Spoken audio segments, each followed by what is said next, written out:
10वीं सदी ईस्वी के बाद से वो नफरत का धारा सलीबी जंगों की शक्ल में आलम इस्लाम पर टूट पड़ा, और उसके बाद हाल ही में जो फतह इन्होंने हासिल की, नोट कर लीजिए कि जहां तक प्रोटेस्टेंट मजहब का ताल्लुक है वो तो पहले से इनकी जेब में था। ये वेस्ट का लफ्ज आपने पढ़ा होगा और अखबारात में आता रहा खलीज की जंग के दौरान। वेस्ट एक तो कहते हैं ये भीड़ जो काट जाती है, मुंह सूज जाता है, एक ये वेस्ट मुखफ़फ़ है।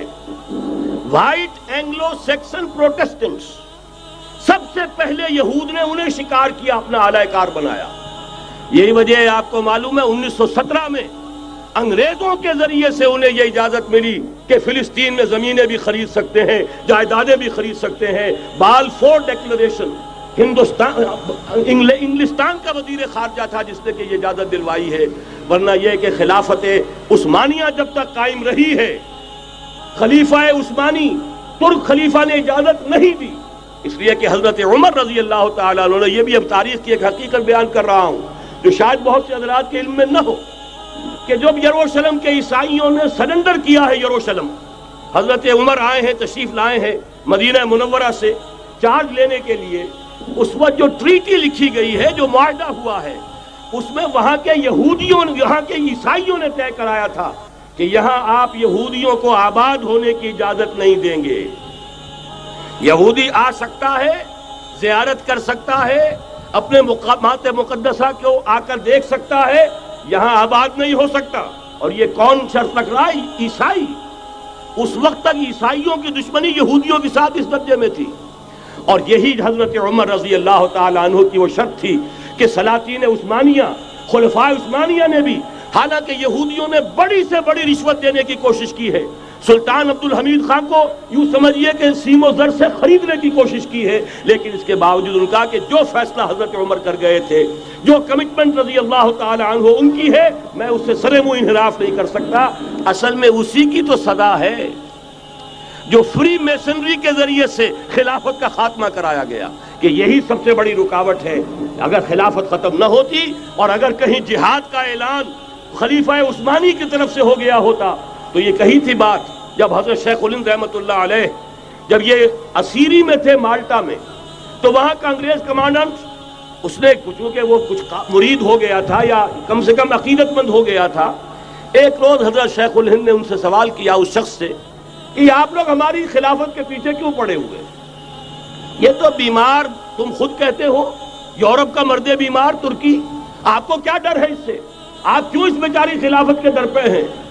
उस शख्स ने जवाब दिया था, मौलाना इतने भोलपन के साथ बात ना कीजिए, हम भी जानते हैं, आप भी जानते हैं, अगर कहीं खिलाफत उस्मानिया की तरफ से जिहाद का ऐलान हो गया तो पूरे आलम इस्लाम से लाखों मुसलमान अपने सरों से कफन बांध कर निकल आएंगे। आज इस गए गुजरे दौर में भी इस कमजोर और यूं समझिए कि नाम नेहाद खिलाफत के अंदर इतनी जान है, इतनी ताकत, लिहाजा उसको खत्म किया गया। और खत्म कराया गया किन के जरिए से?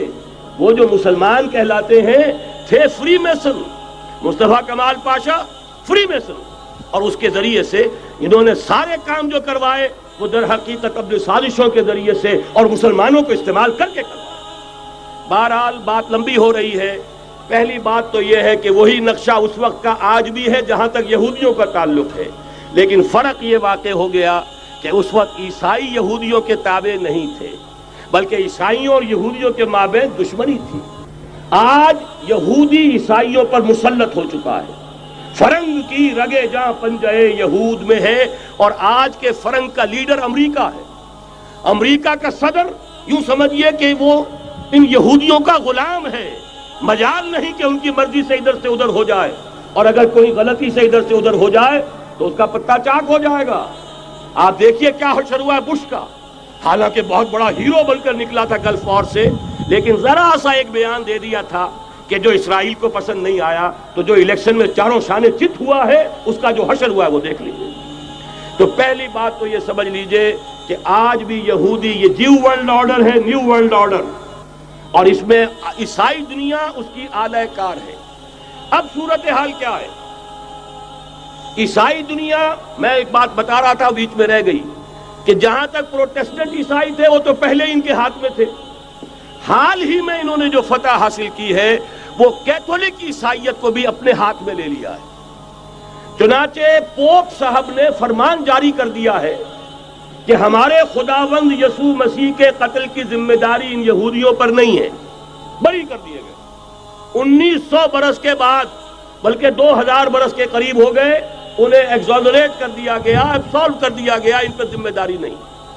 نتیجہ یہ نکلا ہے کہ ابھی چند مہینے پہلے جو مذاکرات صلح کے ہو رہے تھے، جن میں یاسر عرفات بھی تھے اور یہ اسحاق رابین گیا ہوا تھا واشنگٹن، وہاں سے واپس آیا ہے تو روم میں رک کر پاپائے روم سے ملاقات کر کے تشریف لائے ہیں، انہیں دعوت دی ہے کہ یروشلم آئیے، اور ویٹیکان نے تسلیم کر لیا ہے اسرائیل کو، اور ویٹیکان کا اب جو ہے ایک ایمبیسی، اس کا جو ہے سفارت خانہ وہ یروشلم میں بننے والا ہے، اور پوپ صاحب بھی وزٹ کرنے والے ہیں۔ گویا کہ یہ گٹھ جوڑ اب مکمل ہو چکا، اب کہیں اس میں کوئی کمی نہیں رہی۔ اس یونائٹڈ فورس کے ساتھ یہ نیو ورلڈ آرڈر اس وقت عالم اسلام پر حملہ آور ہے۔ اب اس میں نوٹ کیجئے کہ اس وقت کی فضا ہے کیا۔ عالم اسلام میں سے عالم عرب ان کے شکنجے میں جا چکا، کیوں بنا کر کھڑے ہوئے ہیں اسرائیل کو ماننے کے لیے اور سر تسلیم خم کرنے کے لیے۔ انہیں بلا کر میڈرڈ میں پیش کیا گیا یہودیوں کے سامنے کہ تم جن کے ساتھ ایک ٹیبل پر بیٹھنے کو تیار نہیں تھے، میڈرڈ میں آؤ، آؤ اپنا قبرستان دیکھو، یہ اسپین کی سرزمین جہاں تم نے 800 برس حکومت کی تھی، یہ تمہارا قبرستان، یہاں آؤ اور بیٹھو اور ان کے ساتھ بات کرو۔ گئے تھے کہ نہیں تمام فرنٹ لائن سٹیٹس میڈرڈ میں؟ حالانکہ کوئی بین الاقوامی کانفرنس کبھی میڈرڈ میں نہیں ہوئی، یا تو یہ واشنگٹن میں، بعد میں وہ سارے معاملات واشنگٹن میں چلے، شروع وہاں سے کیا۔ اس لیے کہ نیوز ویک کا کچھ عرصے پہلے کور سٹوری جو تھی 1992 is the year of Spain. Why? 1592 was the year of the fall of Granada. 1492 میں 1492 میں غرناطہ کا سقوط ہوا، اور پورے آئیبیرین پیننسولا سے ایک ایک مسلمان بچہ نکال کر ختم کر دیا گیا، یا زندہ جلا دیے گئے، یا تہہ تیگ کر دیے گئے، یا جہازوں میں بھر بھر کر۔ اور آپ کو معلوم ہے میڈیٹرینین کی حیثیت کیا ہے، خلیج ہے، ایک معمولی سی خلیج، ادھر سے اسپین کا ساحل قریب آ جاتا ہے، اسپین کے ساحل سے جہازوں میں بھرا اور نارتھ افریقہ کے ساحل کے اوپر پھینک کر آ گئے۔ پورے ہسپانیہ میں جہاں 800 برس مسلمان کی حکومت رہی، ایک بچہ بھی مسلمان نام کا موجود رہا۔ یہ تھا 1492، اور اب آیا تھا 1992۔ 1992 is the year of Spain۔ اسی لیے ورلڈ اولمپکس رکھے گئے، وہاں دلہن کی طرح سجایا گیا ہسپانیہ کو، اور بلایا گیا، طلب کیا گیا، سمن کیا گیا تمام دول عرب کو، آؤ یہاں بیٹھو، اور یہاں بیٹھ کر اپنے ان یہودی دشمنوں کے ساتھ مصالحت کی بات شروع کرو۔ بہرحال نوٹ کر لیجئے، عالم عرب جا چکا۔ کوئی دن کی بات ہے، میں سنسنی پیدا نہیں کرنا چاہتا، لیکن حالات اور واقعات سے نگاہیں بند کرنا بھی کوئی دانش مندی کی بات نہیں ہے۔ یہ ایودھیا کی مسجد شہید کی گئی، ابھی یہ ایک بہت بڑا مزار جو ہے شہید کیا گیا، اور اس کے ساتھ کئی مسجدیں شہید کی گئی۔ یہ سب کیا ہے؟ یہ مسلمانوں کی نفس دیکھی جا رہی ہے کہ کوئی غیرت اور حمیت نام کی کوئی شے باقی ہے؟